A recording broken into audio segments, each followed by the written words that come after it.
Ароматный бородинский хлеб с кориандром. Мой рецепт полезного бездрожжевого хлеба на ржаной закваске в домашних условиях. Всем привет! С вами Регина Кутинская.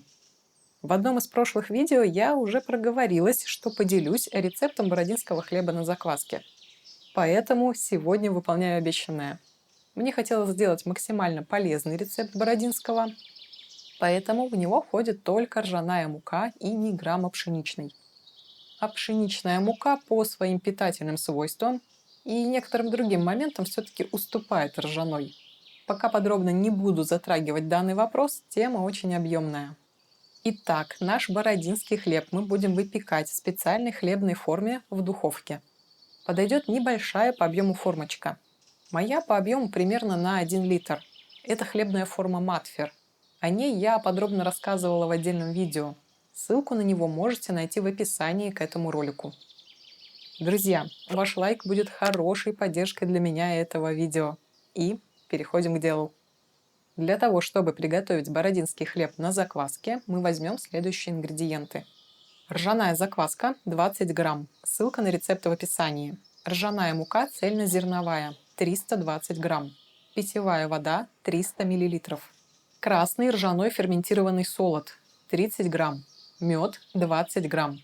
Семена кориандра 2 чайные ложки. Семена кумина 1 чайная ложка. Соль 1 чайная ложка. Топленое масло гхи 20 грамм. Ссылка на рецепт в описании. Муку обязательно берем качественную и свежую. Лучше покупать в магазинах здорового питания или у специальных производителей.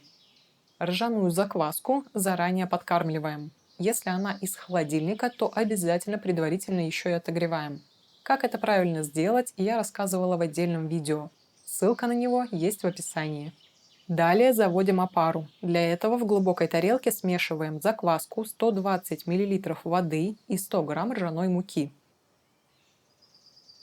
Накрываем пищевой пленкой, оставляем доступ воздуха, накрываем полотенцем или убираем в темное место. Оставляем примерно на 8-12 часов. Если закваска слабая или в помещении прохладно, то опара будет созревать дольше. Про опару тоже есть подробное видео на нашем канале, ссылка в описании. Если вы только начинаете заниматься хлебопечением на закваске, то обязательно посмотрите указанный ролик, чтобы понимать, какой должна быть опара перед замесом теста. Это очень важно. Для рецепта бородинского хлеба нам нужно заранее подготовить заварку с солодом. Она настаивается минимум 2 часа. Дольше 6 часов ее держать тоже не стоит.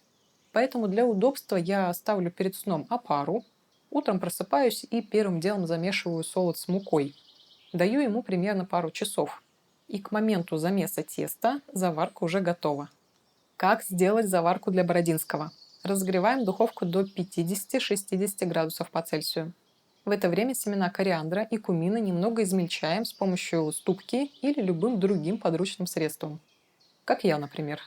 В небольшую тарелку наливаем 120 мл горячей питьевой воды температуры около 80 градусов. Добавляем весь солод, 60 грамм ржаной цельнозерновой муки и половину измельченных специй. Перемешиваем. Ставим заварку в духовку. Если не хочется использовать духовку, можно завернуть тарелку в несколько полотенец, чтобы максимально долго поддерживать в ней тепло. Но я предпочитаю запаривать солод с мукой именно в духовке. Через 1 час выключаю и держу так еще 1 час.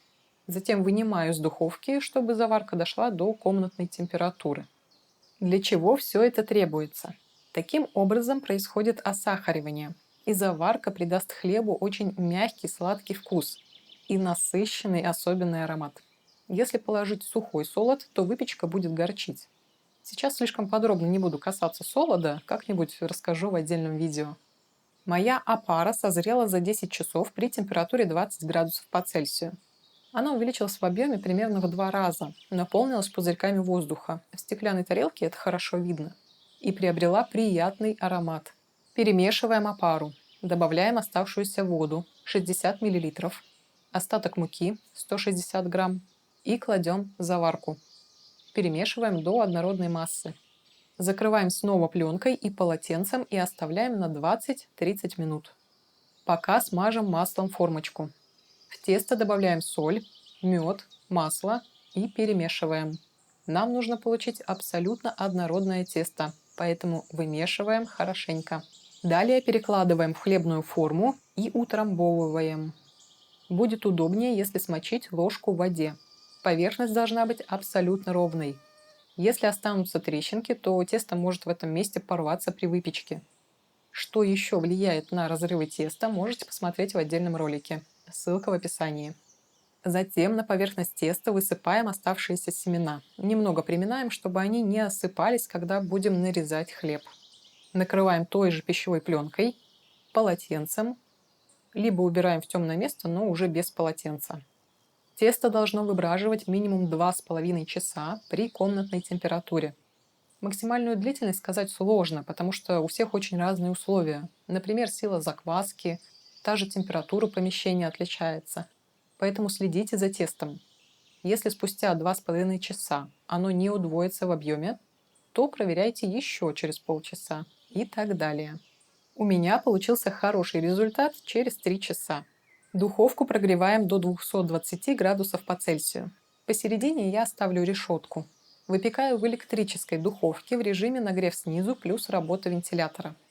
Если такого режима нет, ставим классический нагрев снизу и сверху. Или ваш любимый режим для выпечки хлеба.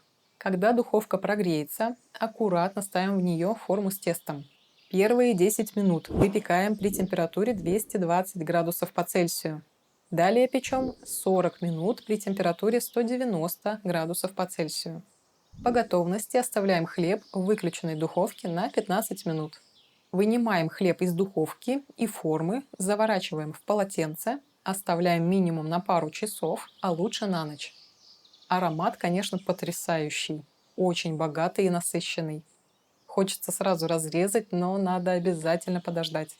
Наш полезный бородинский хлеб из ржаной муки готов.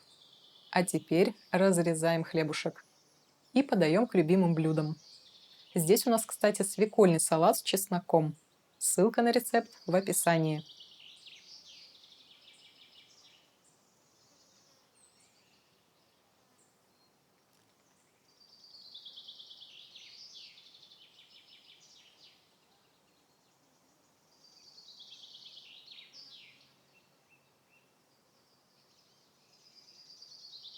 Друзья, пробуйте наш бородинский, пишите свои впечатления и вопросы в комментариях.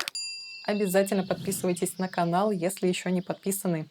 И, конечно, буду рада вашим лайкам за рецепт хлебушка. До новой встречи и доброго вам здравия!